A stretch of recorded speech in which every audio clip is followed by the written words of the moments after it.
Hello दोस्तों, Hindi study channel में आप सभी का स्वागत है। दोस्तों, आज का हमारा जो टॉपिक है वो है हजारी प्रसाद द्विवेदी के निबंध, जो पेपर में बहुत पूछे जाते हैं। आज हम इन निबंधों के बारे में देख लेते हैं और ट्रिक के माध्यम से याद करने की कोशिश करेंगे।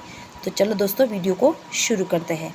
तो सबसे पहले देख लेते हैं कि हम हजारी प्रसाद द्विवेदी का जो जन्म हुआ था 1907 को, और 1989 को इनकी मृत्यु हुई। इनका जन्म ज़रूर याद रखना, क्योंकि इनका जन्म पेपरों में पूछा जाता है, या फिर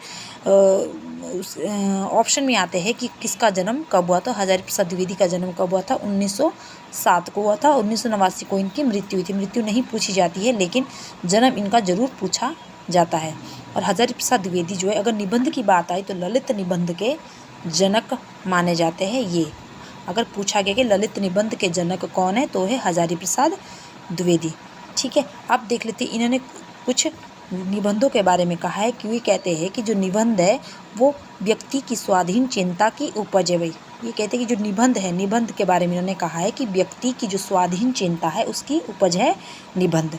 फिर ललित निबंध के बारे में कहते हैं कि जो निबंध गद्य के साथ काव्य का भी आनंद दे वे ललित निबंध है।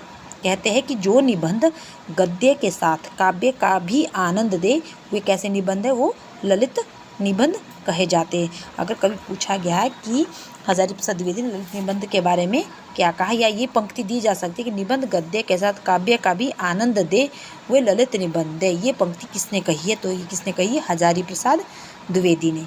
ठीक है, अब हम इनके निबंध देख लेते हैं ट्रिक से। पहले ट्रिक को पढ़ेंगे, समझेंगे। आप अगर इसको अच्छे से समझोगे 2-3 बार तो आपको ज़रूर याद रह जाएंगे इनके सभी निबंध। इनके निबंध बहुत सारे हैं, मैंने सिर्फ यहाँ पे इम्पोर्टेंट निबंध लिखे हैं। ठीक है, इनको भी हम ट्रिक के माध्यम से याद करेंगे। इनकी डेट वगैरह याद जरूर रखना, क्योंकि पेपरों में बहुत पूछी जाती है। तो चलो अब देख लेते हैं इनके निबंध। ट्रिक है कि द्विवेदी के जन्म भूमि पर अशोक और आलोक ने नए वर्ष के बसंत ऋतु में कुटज, शिरीष और देवदारू की लता पर विचार किया। भाई, क्या है? आप एकदम जैसे मैं निबंध पढ़ रही हूँ, आप जैसे साथ साथ मेरे साथ निबंध को पढ़ो और दिमाग में एक चीज़ बिठा दो कि किस तरह की पिक्चर सी बना दो, ताकि आप कभी ना भूलें कि इनके निबंध किस प्रकार के थे। ठीक है, कि द्विवेदी के जन्मभूमि पर बस एक पिक्चर बना दो कि वे द्विवेदी जी का जन्म था। उस भूमि पर क्या है? अशोक और आलोक ने नए वर्ष पर बसंत ऋतु में कुटज, शिरीष और देवदार की लता पर विचार किया। क्या है? कुटज, शिरीष और देवदार की लता पर विचार किया और साहित्य लिखा कि नाखून क्यों बढ़ते हैं। ठीक है, तो अब इनके निबंध और ट्रिक का मैच देख लेते हैं, किस प्रकार से मैच हो रही है ये ट्रिक। ये कह रहे कि भाई मैं द्विवेदी से याद रहेगा आपका कि किसके निबंध पढ़ रहे हैं हम? हजारी प्रसाद द्विवेदी के निबंध।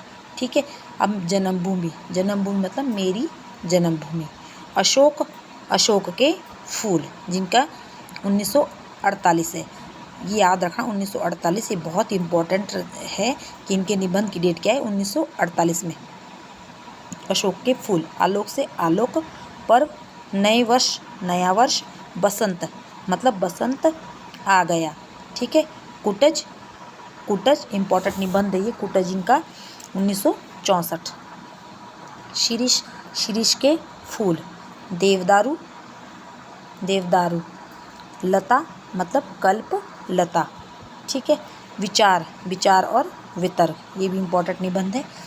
साहित्य से साहित्य सहचर और नाखून क्यों बढ़ते हैं। 2 और निबंध है, दिमाग खाली है और गुरु नानक देव। ठीक है, तो ये 14 निबंध है। इनके और भी निबंध हैं, लेकिन यहाँ पर सिर्फ मैंने इम्पोर्टेंट निबंध है जो बार बार पेपर में पूछे जाते हैं, चाहे वो LT का टेट हो या LT कमीशन हो या फिर TGT या फिर PGT हो, इसमें पूछे जाते हैं। तो मैंने वही निबंध रखे हैं यहाँ पे। ये सभी निबंध इनके बहुत इंपॉर्टेंट है, और आप अगर वीडियो को 2-3 बार देखोगे, स्किप करके मत देखना, वीडियो को पूरा ज़रूर देखना, और 2-3 बार पढ़ोगे तो आपको, मैं उम्मीद करती हूँ कि आपको पूरी तरह से ये निबंध अच्छे से याद हो जाएंगे। ठीक है, मेरी राइटिंग थोड़ी गंदी है, लेकिन आप इसकी ओर ध्यान मत देना, लिखाई की ओर सिर्फ आप मैंने जो कहा है शब्दों में ध्यान देना, तो आपको समझ आ जाएगा। तो आप सभी को वीडियो देखने के लिए आप सभी का धन्यवाद।